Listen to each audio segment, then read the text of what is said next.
As we go through the awakening experience, we may find some judgments in ourselves, perhaps judging the experience of what's gone on through us as something that's weird, or perhaps we get judgments from the external world saying you're weird, this isn't normal, and I totally get that. So, in honour of that, because I know this judgment in me, I've decided to create a podcast. This podcast is going to be called, and is called, Making Awakening Normal.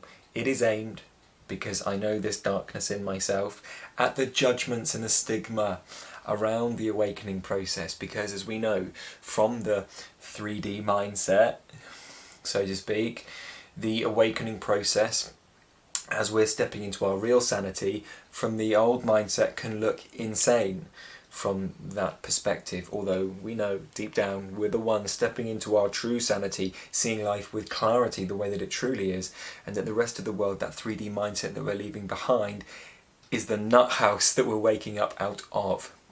Now, along my journey, I have been waiting, not really waiting, but searching for the right person to begin this podcast with, and I found her. This podcast will be done over many episodes, hopefully one a week if I can get the right people in, the people that interest me deeply. But today, for the first podcast, for the inaugural edition of the podcast of Making Awakening Normal, I would like to make you aware of a lady called Michèle Duquet. Excuse me, I have something on my tongue. She's awesome. She is a light worker like myself. She is an energy reader, which is something that fascinates me. And if you're interested, we go a little bit deeper into what that is and how that works in the video to follow. She's a lovely, warm-hearted lady, and her channel links will be down below, and also the links down below to her blog, so you can go and check her out should you wish. Without further ado, let's kick on with the podcast. This podcast, just quickly before we do that, will be available for you hopefully on iTunes, and it will also be available on Spotify and other large things that do podcasts. I'm no good with technology, but I'll work out how to do it. I'll make sure it's available. But first of all, it will be available on YouTube. So, here it is.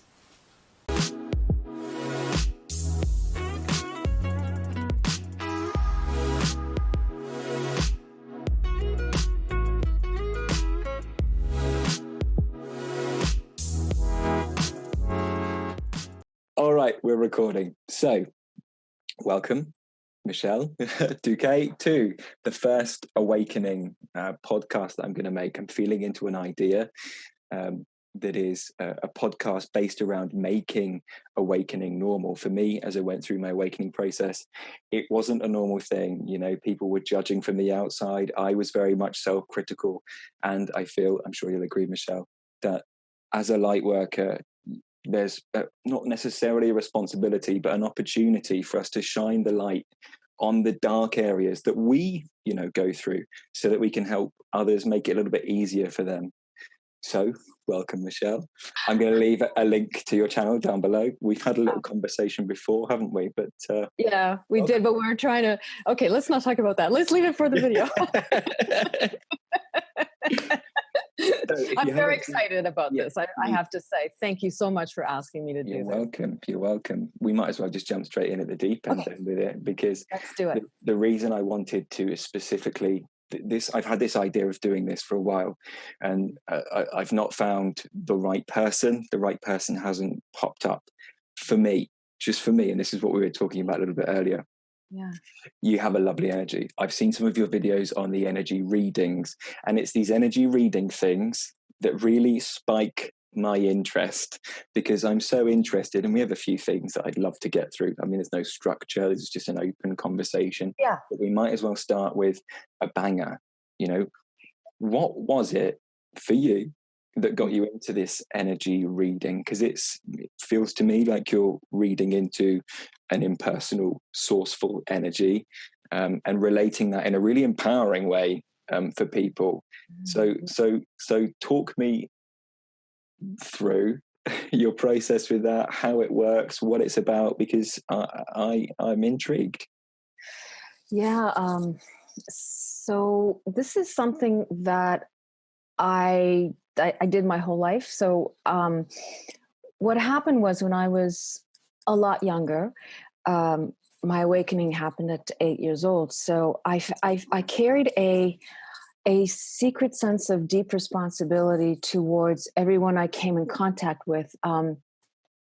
I saw everything about them, and I felt like I had to protect them, because if they knew what I knew, it would destroy them. Okay, what do you mean by that? That's interesting. So they were not ready to have their ego shaken up. Okay, fair enough. I understand that. Yeah.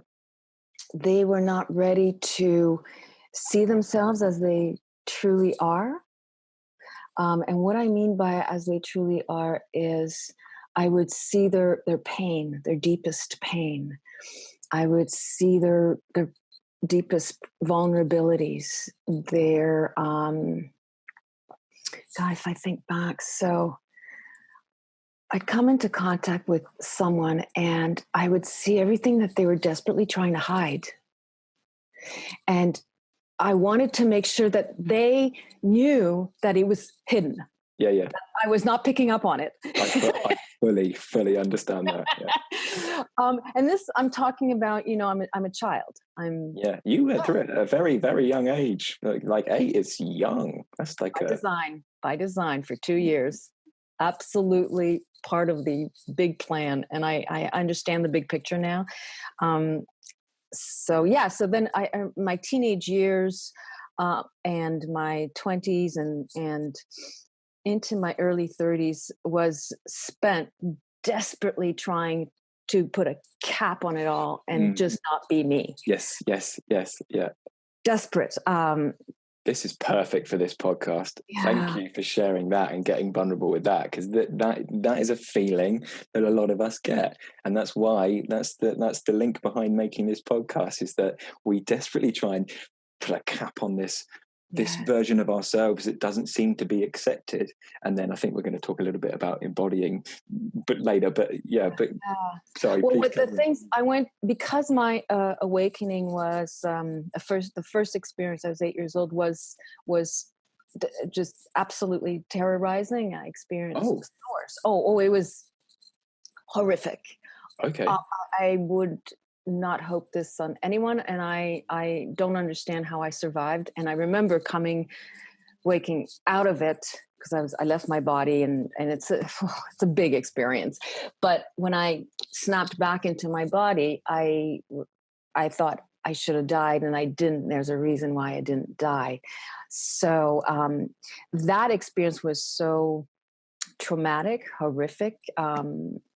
The full light of source and infinity is so unfathomable to a human being, right. From that perspective, that I should have gone insane, and I didn't. And I realized at that moment there's a reason why, and I'm going to find that out. But what I did was desperately try to not ever think about it again. Because sorry. It was so awful. Wow. Okay. No, carry on. Because a traumatic experience of awakening seems so, honestly, to me, it doesn't compute, doesn't relate. Yeah, because my experience I purposely experienced the absolute opposite of love. It was horrific, destructive, evil. Evil is the only word I can come up with that comes close to describing the impact it had. And the reason, and I know there's a reason why, of all the research I did and of all the people I spoke to, all the books I read, that experience is nowhere to be seen, and I couldn't find it anywhere. And it's because I could understand the power of source better than the extreme love of source. And that's what most people feel in their awakening, I think, from what I've understood, is the bliss, the incredible overpowering bliss. And then the darkness that follows, but the darkness that was, sorry, I just got an email. For me, Wait, I should turn off my emails. Yeah, I'm actually going to do that right now. Quick pause.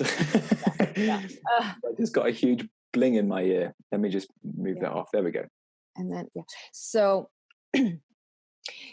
the impact of that was, I had to experience the stuffing down of it through every kind of addiction.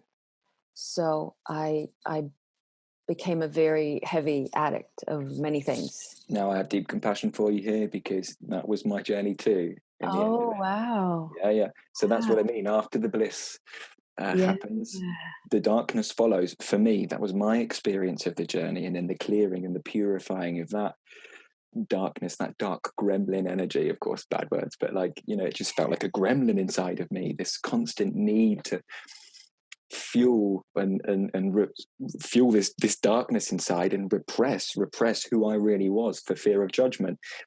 Perfect. This is perfect for this first podcast episode.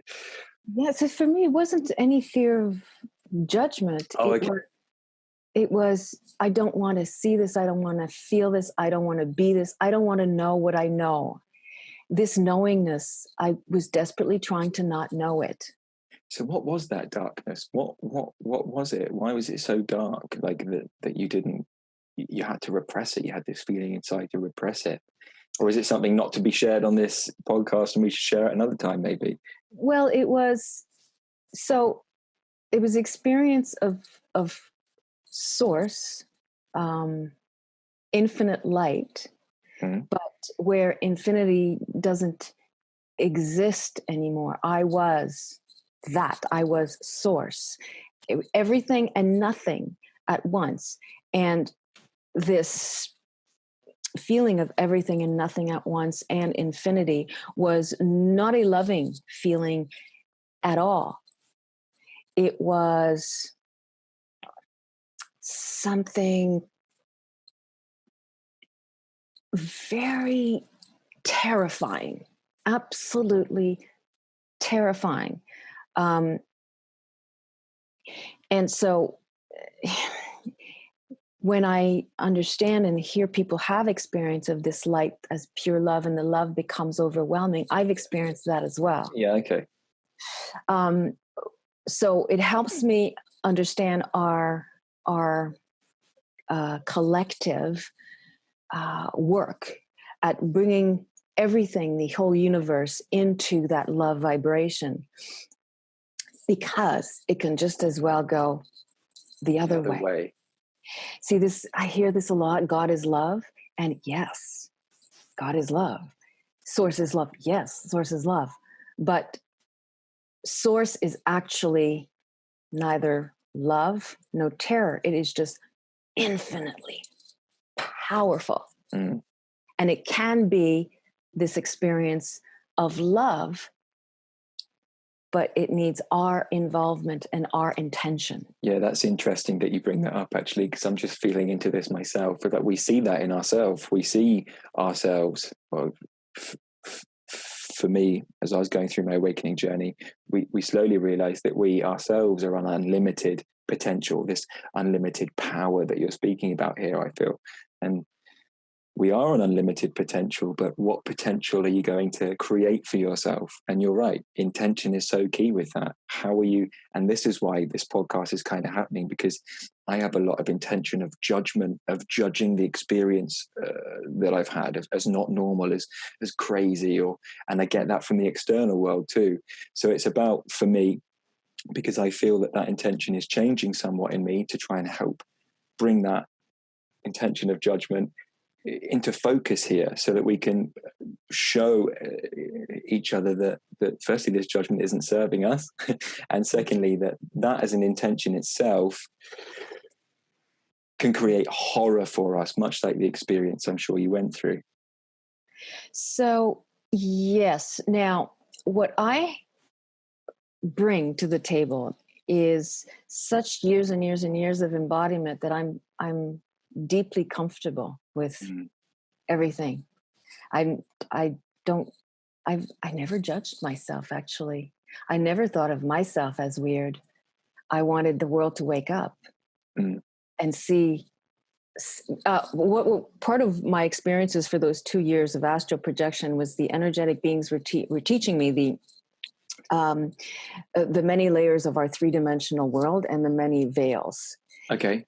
And so all the veils were lifted completely. I never had those same three-dimensional boundaries as everybody else did. So I always wanted everyone to wake up. And I was never called weird. What I would get is, oh, Michèle, you're too deep. I get that. Right? Too deep. Don't be so deep. But my sense was, after what I had gone through, was in my mind at first, internally, I would say, well, maybe they think I'm too deep, but actually they're too shallow. Yeah, I understand that fully. Living on the top of the iceberg, and I'm like seeing the full thing. Spectrum, yeah. And living in that full thing. So, yeah. Sorry, I just dropped my coffee. I got excited and my coffee just spilled. Oh my God. Do you need a moment? We can pause it if you need to clean it up. I just need to sponge it up so it doesn't. Sure. Yeah, you do that. We don't want you to damage your carpet. Go, okay. Oh my God. Okay. Hang on. I'll be right back. Okay. You good? Back. It's all good. Back from a little recess break. Yeah. So I was saying how I felt they were too shallow. So my experience is very different because I had these energetic entities teaching me for 2 years. As I astrally projected and entered these many multidimensional levels, I felt that I had insight that others just didn't have. So it wasn't about me being weird. I understood that it was something they just couldn't see. Mm-hmm. So I developed this love and patience for the blindness, for the human condition. Compassion, isn't it? Really, really compassion. And then it's at 14, I started, I wanted to be an actress. So I got into film and television. And then I could really put all of that into my characters and really further develop my empathic, my empathy. Mm-hmm. for human beings and for souls and all of their frailty. I loved, the character arc, and I loved diving deeply into each human being's flaws and courage. And so it did fuel me, but I never felt that I was the one that was weird. What it felt was, though, deeply isolated. Yeah, because you mentioned before that you didn't have access to the internet. I mean, people waking up now, and there's so many people beginning to wake up now. Yeah. People now, we have the internet. Yes, okay, that comes with its own damaging issues in the sense that a lot of the information out there is not great. But, we have something now that can connect us to other people, whereas you must not have had that. No one. So I do remember asking my mom at some point to speak to someone. Can we find someone? I was like 9. and she said, no, there's nothing wrong with you. You have a gift. Mm. So thank goodness she said that, because I thought, okay, so, I'm going to talk to my energetic entities then. I'm going to ask them for help because they understand it better than any human being could at this point. I didn't. There was no internet, no books even, and really no one in my realm. I was in Montreal and in Quebec, and no one around me. I can't fathom that idea, because my teacher said that too. He said he was especially going through the dark night of the soul. I don't know if you've been through a dark night of the soul experience yourself, especially going through the dark night of the soul, how much of an isolating place that must have been to have no internet, to have nobody to talk to. Yes, by design, I'm sure you'll say, and I believe you, absolutely. Mm-hmm. But it must have been a tough experience. That takes a strength, a real strength, a strength that perhaps I don't know whether there's a human quality or a, you know, a divine quality, because in the face of that must have been like rock bottom.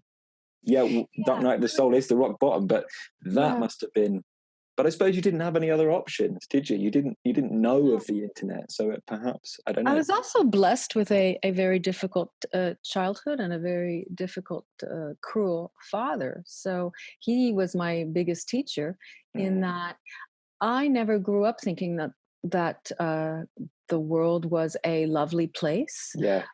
I grew up kind of expecting people to be cruel and manipulative and crushing. Yeah. And so it also gave me the resolve to not be that. So constantly I was working at not being manipulative, not being cruel, not being, you know, to counterbalance that effect. And the same with this awakening experience. I felt a tremendous gift. While it was horrific, it was an awakening. I knew it was a switch. And I also felt that you were talking about it takes a certain amount of courage to do it in isolation. There was an enormous amount of information that came with that in that moment. Even back then, 8 years old, I sensed that my DNA had changed in one lightning bolt. And I had shifted. I was also, if I go back to when I was just 2 or 3 years old, I remember looking at the children around me feeling confused at their childishness. I resonate with that as well, you know. yeah. Like, why are they being so childish and dramatic and like? And then I would at the time we would go to Catholic church, and I don't do that anymore. But I would hear this saying, "Love each other like you would be loved." Like, love. Yeah. I understand. Treat others like you would like to be treated, and I love remember, thy neighbor in that. Yes. And I remember, you know, quoting that to my little 4-year-old friends, going, you know, treat each other the way you'd want to be treated. And I thought that made a lot of sense.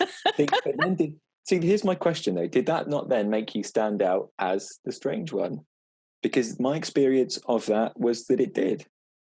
Oh, right. No, it didn't. It didn't.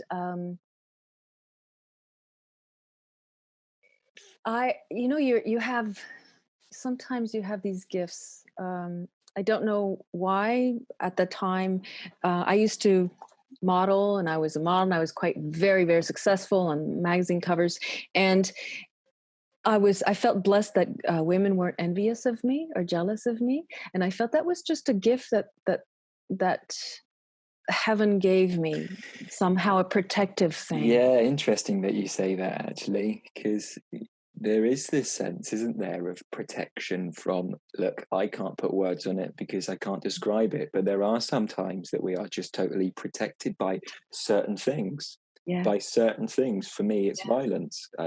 Especially being a man, you know, I used to find a lot of other men getting very angry, very aggressive towards me. And I don't know if you've done any yoga or gone into the philosophy of that. There's a principle called ahimsa, which just means non-violence to others, non-violence to yourself. And if you practice that, there's something we call in yoga, which is it's called a siddhi, which just means a superpower.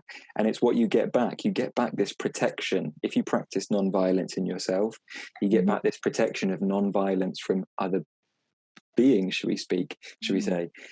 It's the strangest thing, isn't it, when that protection comes in as well, in sometimes the strangest moments, sometimes almost just exactly bam when you need it.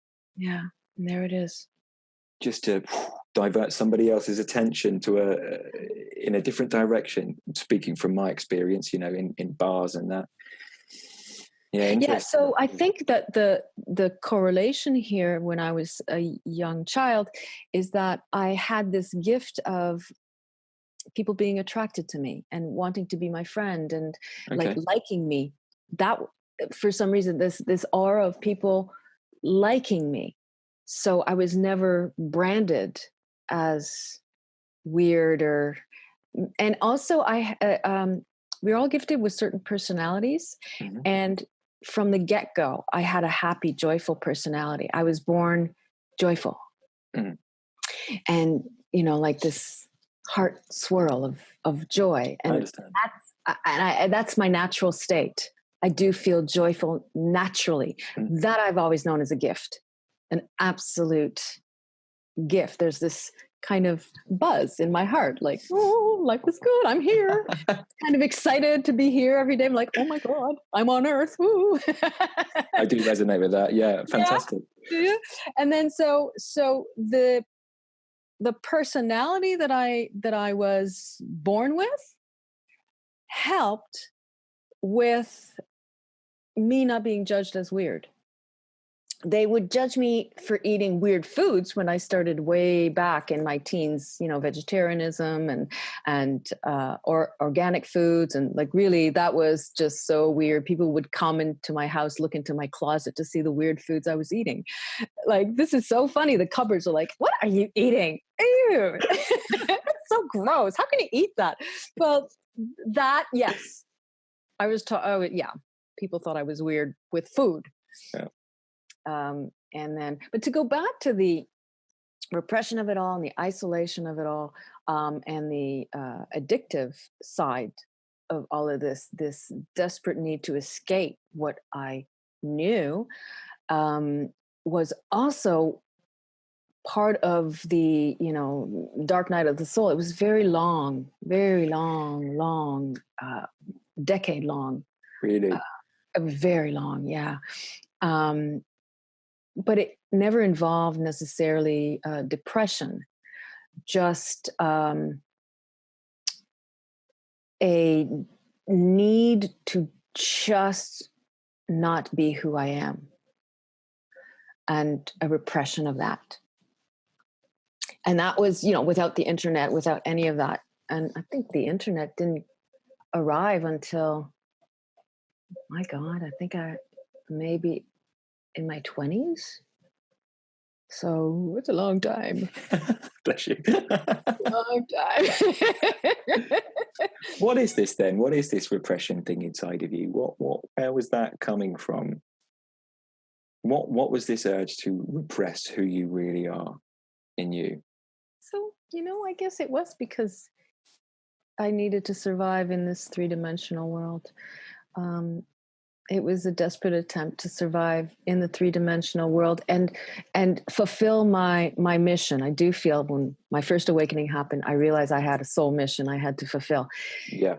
And part of it was to not desperately all the time want to go home. I was very homesick all the time. Wow. Now, see, we can hear home one of two ways, can't we? What do you mean by home? I mean, a world where light beings interact. Okay. So it could be, when I saw the movie Cocoon. I've not seen that. It's a beautiful film. And I came home after seeing it, and I was very, very sad and lonely and really homesick for days after seeing that movie. And that was the first time I understood, okay, so maybe I am coming from a place that is just more high vibrational than this planet, higher dimensional than this planet. And I never really went deeply into what that might be. If it's, a star system, a planet system, I always view things energetically. It's just energetically things felt more like that movie than the planet Earth. And so when I say this desperate need to go home, was this desperate need to escape this horrible place. I was about to say that, yeah. Yeah, I understand that. And I think that's probably what we're going to come on and speak to you about in a minute, isn't it? And it's about, really, for me, as I resonate exactly with what you're saying, this place can tend to be, well, it's a nut house. It's a nut house. Yeah. And coming into your true sanity looks from that perspective of the nut house as insanity. Yeah. And it's absolutely nuts, because then you take a look back and you think, hang on, we're becoming more sane. And by the podcast is happening through me, it's that judgment of this awakening process looks insane. It looks weird. It looks strange to the three-dimensional mind that's seeing from the outside in, if that makes sense. Totally. And it's sad, you know, because the people that are here to come in and really embody this light into the world and begin to change the world through that light are the ones that are the most usually disempowered, meek. And that's sad, because this is what this is podcast about. It's about empowering that light, if we can, because the judgment is so dark and it's so real, and it makes you want to leave. like you were saying, it makes you want to leave sometimes. Yeah. So the embodiment process for me took 4 decades, probably. Long time. And I didn't realize what I was preparing myself for in the embodiment of everything that I had learned. And what does it mean? What is embodiment? You know, it's bringing all of these knowledge at the higher level into our human existence in here and now. Yeah. And so part of what I was doing in those 4 decades was studying how to communicate in a way that does not alienate. I understand. Did you ever find that people found you to be patronizing when you were beginning to explain? Or is that one not the area you're going into? Okay. I would catch myself. So mindfully. So I remember way back in my 20s, I had a boyfriend, and at one point he said something and I rolled my eyes. Yeah. And I said, "Oh God, you just don't get it." And then I'm like, "Oh my God, that's it. That's what I cannot do. That is not who I want to be." Yeah. And he laughed. He goes, "I know I don't get it." But I caught myself being mindful that no, that I cannot talk like that. Yes. That is patronizing. That is condescending. Yeah. And I'm like, no, I want to create an atmosphere of invitation. And, you know, it was like a way of working both on communicating, but also on developing my own electromagnetic field, so that just being around me, people vibrate at a level where they start getting things, they understand. And while they're around me, they're like, oh, this is possible. See, that's mad that you bring that up, because I get that a lot in my life. I didn't know that consciously I was doing that's what I was doing. But you do begin to notice, don't you, that when people come into your vicinity, I always get comments when I'm driving my car with people in it. It was just like, I just feel so calm. And I'm like, okay, that's interesting. And they're usually like, I just feel so calm. It feels like you don't need anything from me. And I'm like, you're bloody right, I don't. That's great. Yeah, it's just so interesting. I didn't consciously know that that's what I was doing, you know, creating a nice vibratory state for people to sit in and almost be blessed in, you know, if that makes sense. I don't want that to sound arrogant, but it's like, you know, we're creating through this journey a sacred space inside of ourselves. Yeah. And I would say creating. Some people say, oh, you're not creating it because it's already there. But you're cultivating. You're really cultivating. And it takes graft, and it's hard. It's a lot. I have to work at it every single day, every moment, every present moment in my mindfulness. I have to work. And I fully accept that I'm a really flawed human being. Me too. Don't worry about it. We all are. We're all just learning on the job. You know, the last... couple of weeks ago, I did a video, you know, called This Again. And okay. One of my reactions was, you know, I was like, and I threw something, and I'm like, oh my God, I can't believe this again. And it's like, yes, this again, of course. Yeah. And I do like the it's a constant work, but also these readings that you were talking about before, the energy readings, I really like that it's not me doing it. It's That's just why I said impersonal at the start. Yeah, it's me getting out of the way and just, okay, I'm getting this. And then I'm fully aware that I'm a really flawed human being. I've got a lot of programming like everybody else that I don't expect to be rid of my programming. It's my programming. So, and that's okay. I'll just keep working at it for the rest of my life, and in a present moment to moment way. But the idea of others feeling a sense of healing just being around me is something that it could, if I don't work at it, if I don't meditate, if I don't practice really strong mindfulness, it could go away like that. Yes, and it does tend to, and we can turn into negative energy hubs very, very quickly. Yes. Yeah, I know that in my life too. That's great to highlight it, because it is a moment to moment thing, dependent on your actions. Yeah. And your karma, meaning your actions, like you are creating either a sacred space or a negative space, and people will feed off that. I suppose that's how the law of attraction really works. You know? That's a good point. Yeah, and just the other day, my neighbor came up to me. We'd had a conversation 2 days earlier, and then I was walking my dog, and on the sidewalk, she crossed me. She goes, Michelle, I have to tell you. The other day in our conversation that I got a healing from you the whole day.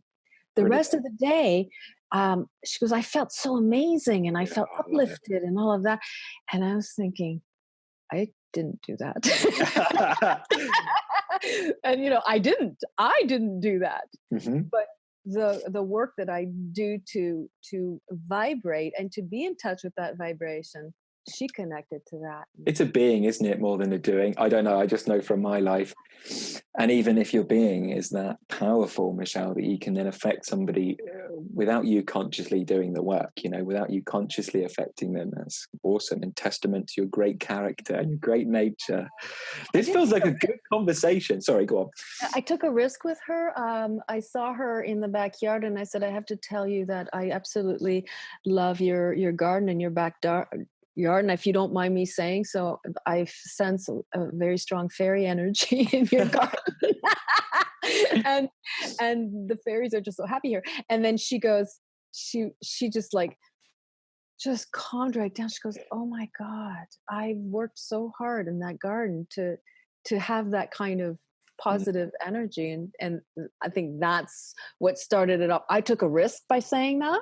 Yeah, you did, because it could be heard one of two ways, can't it? It can be heard from the 3D mind as in like a judgmental way. Fairies? What are you talking about? They don't exist. But I said fairy energy. Yeah, fairy realm. But again, I am coming from a place where I'm not judging myself, and I'm very, very, very comfortable with all of this. It's feeling based as well, isn't it? This stuff, feeling into the energy, it's totally feeling based. So if a word comes out like this fairy energy, it's coming from a feeling. It's not necessarily that fairies are seen, although they may well be perceived that way by some people. I don't know. I certainly don't see it that way, but it is a feeling. It's like, you've consecrated this space in a certain way, through hard work. Yeah, through hard work. And by people realizing or finding out about my channel and watching some of the videos, and those who knew me 20 years ago, 30 years ago, my lifelong friends, even, my ex-husband, to them, this makes the most sense ever. They're like, yeah, this makes complete sense. This is who you are. I've never hidden who I was. So I always, shared these experiences. The first time I shared it, I was 13 with my lifelong best friend. She's still my best friend. And it was a real thing to share my awakening, with her. She is very enlightened and received it beautifully. So all along the way, I did share these experiences. But I never took it to the level that it is now, public. Well, it seems like the theme of the call kind of might be embodiment in that sense then, because it's like it's only when you really fully embody the experiences and own them truly and totally can we then begin sharing, at least from my experience, in a way that is coherent to others. Yeah. In a way that makes sense for them to the best that we can. You know, we can't control it. Because I've had issues in the past of this controlling one, trying to control people's perceptions and let them know that I'm not crazy and but you can't. You just have to embody the experience and speak about the experience and let it be. If they think you're crazy, you're crazy. You can't control that, and that's a big thing that I'm actually working with a lot of clients with that as well at the moment, and it's fun. It's good work, isn't it? Yeah, it's a good workout. It's a spiritual workout. I just had a thought about that. Oh, it just left me something about. It'll come back. It'll come back. Yeah. Trust it. It'll come back. Yeah. If it's meant to be, it'll come back. No. No. What were you saying? You were talking about. I was just speaking about embodying the experience and then speaking in a way as to not try and control other people. You're welcome. Yeah, it's just what I do. Thank you. Yes. So in part of this massive experience of infinite energy, what happened was I'm able to tap into all of the different realms and energetic fields, and I'm able to. Each human and each soul has their own kind of stamp. Okay. Yeah. Like a fingerprint. Yes. And that is what I tap into if I'm trying to communicate with someone, and I am able to find a way to communicate with them. Yeah. I understand that. I understand it. So it is feeling based then. I suppose we've come full circle on the question, what's the energy readings? How does that come about? It is feeling based. It's feeling into the other person, is it? Yes. Feeling into the energetic. That's empathic, isn't it? This is telepathy at its best. It's. Yeah, I was trying to. Because all these came from the energetic beings, I didn't study much. I don't search the internet. There's a lot of stuff that people talk about that I don't. I had to search what an orb is because my last videos had these lights. I didn't know. So anyway, but what is an orb? Just because I'm interested. Oh, you mean like spirit orbs? Yeah. Okay. Like little light that leaves the body, and so anyway, yeah. So I was looking at people were trying to label what I do or put a name and a wave, and I realized I do tap into everything. So I hear thoughts. I have super strong visions. Yep. My heart is wide open, so my heart chakra opens. I tap into the love energy realm. I also am. So I feel heat. It's like in every hands. In my hands and in my heart chakra starts to get very, very hot. Okay. And then I get this light that goes through my body and sends, those shivers all the way up and down. There's many different ways. So there's not just one way. All the senses are activated. And there's also the third eye that just kind of is wide open. This sixth sense. Yeah. So it's not just one thing. It is feeling, but it's in every sense. That's supremely interesting to me. The work I do, I'm a fledgling, in this journey. I've been on it for 5 years, maybe 6 at a push, and all of my work. We come in with different abilities, don't we? I'm sure you resonate with that. Each of us, as we go through our awakening process, we begin to notice these intuitive abilities. I'm working with a few people at the moment who have really cool abilities in their hands to heal people. They get a hot feeling in their hands, and then they can heal people that way. I'm getting a lot of people as well, same as me, that come in with this intuition, this inner knowing, you know, this, but that's feeling for me. So I'm supremely interested in how other people's gifts express themselves. Did you ever find that those gifts started one way? This is just my ego asking you this now. Started in one way, in a feeling way perhaps, and then developed over time, or how did it work in you? Or was it just slap bang, hello, here I am, rainbow magic hands? How did it work in you? So it could be over time. I do bioenergy therapy healing, which is it's an energy healing you do with the hands. And one day, it was about 10 years ago, 15 years ago, I came out of a meditation and I heard a voice that said, "Look at your hands." I'm like, okay. So I looked at my hands and I was like, oh my God, I could see all of the light. Okay.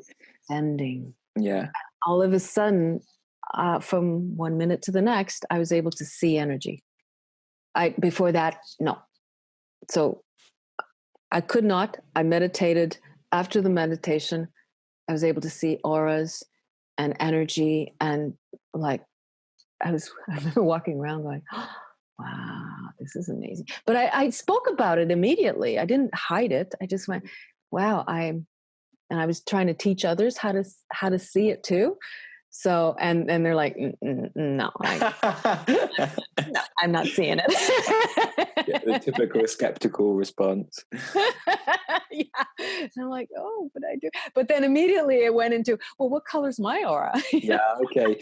So I was going to ask that. Is it an aura-based thing? Because this is something that I'm working with. Opening up to the idea of Hang on, can we just pause 1 second? My Sure. dog is asking for my attention. Oh. Yeah, she was growling for my attention. I guess, yeah. So it's almost her lunchtime, so she starts. For everyone on who's listening on audio, you're missing a magnificent dog on Michèle's lap. Oh. What is it? What is it? A poodle? What is it? She's a cockapoo, Cocker Spaniel Poodle mix. Oh, she's cute. And she was the runt. Okay. Look, show your face. She just wants to look at me. And lick your chin. Yes, I know. Yeah, she was the runt, so she's extra small. They're smaller than they usually are. Okay, lie down. And she's 12 and a half, and she's almost deaf, completely deaf. So I always pay extra attention, to her when she's trying to communicate, just to make sure she's okay. It's incredible, really, isn't it? And animals as well. They're incredibly psychic, especially dogs. They always can pick up on your mood, can't they? They're sponges. Mm-hmm. They're sponges. I believe they're healers. I've noticed that with my dog. She's getting old now, bless her. Going to be a sad time. She doesn't have long left. I can feel it. But how old is she? She's 14. Oh, so, yeah. But then their little legs go, don't they? When they get a bit older, and we start pootering along a little bit slower, and it's just sad. And, yeah. Okay, there you go. Lie down there. Yeah, I know she's in great health, except that she's deaf. But she's, yeah, I know. Huh? It's very. Sometimes I think, oh my God, what have I signed up for? Is this going to be just so? Oh my God. But, I did sign up. Yeah, indeed. It's worth it as well, isn't it? The 12, 15, 17, 20 years of joy that you get from them is worth the 5 years of heartache afterwards. Yeah, I know. Oh my goodness. Okay, let's move on a little bit. Let's feel into, see if anything else comes up.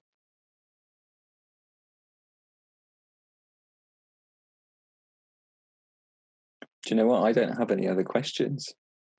So, well, I was thinking, I remember before we started the podcast, we were talking about how difficult it is for people who feel weird, who feel judged, who feel alienated and isolated. And I just wanted to say, like I told you, but I just wanted to say this really is a huge, huge dream come true for me. This building of a community, this way of embracing those who are going through it, and kind of to say, hold my hand here. It's going to be okay.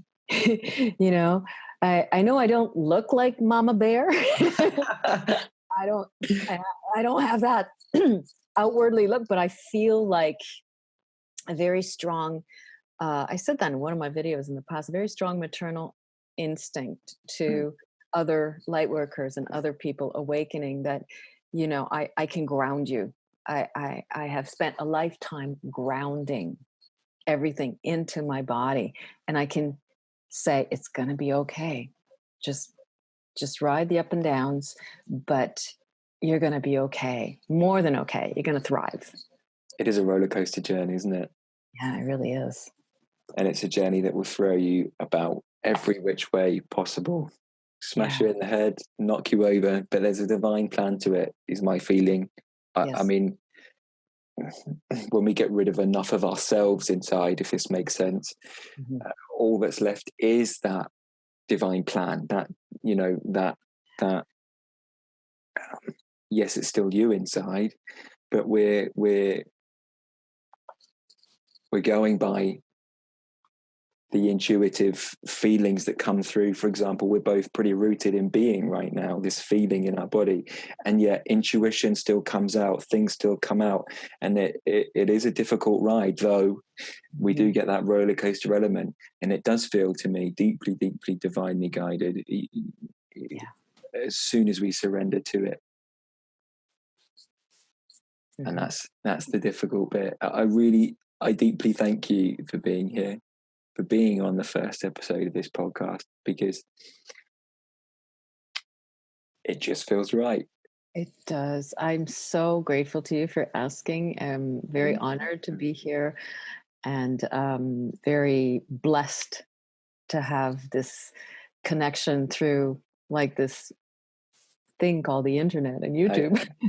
I know. This is the joy of it, isn't it? We can connect with people on the other side of the world. Yeah.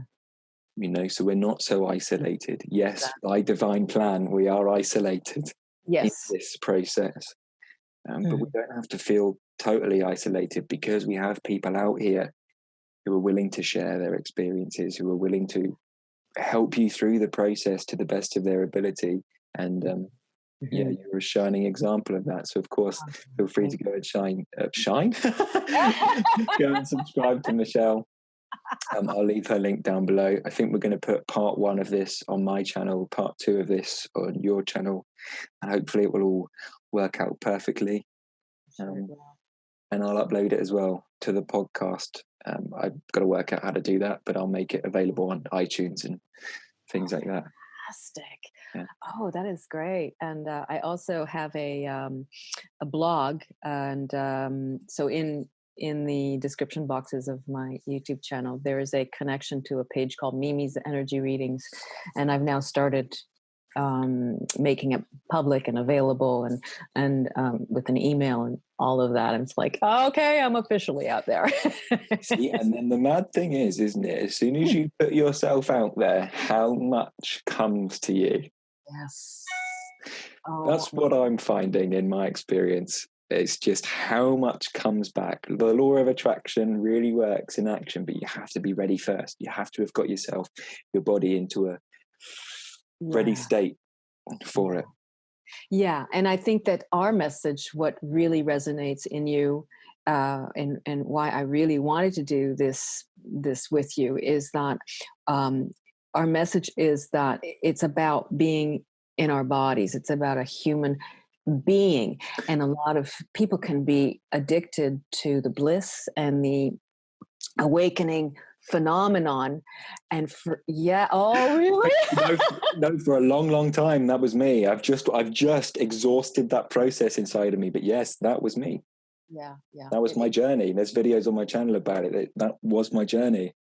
And often people forget, souls forget, spirits forget that they came here to be human. Otherwise we could have just stayed in the energetic Absolutely. we came here to be human and experience everything about what it's like to embody all of this and bring the entire universe forward through our shifting, through our evolution. Yeah. Love Anyway, it. oh my God, this is amazing. Thank you so much. We'll leave that there then. Okay. Okay. Thank Okay. you very much for watching, guys, and see you later. Bye.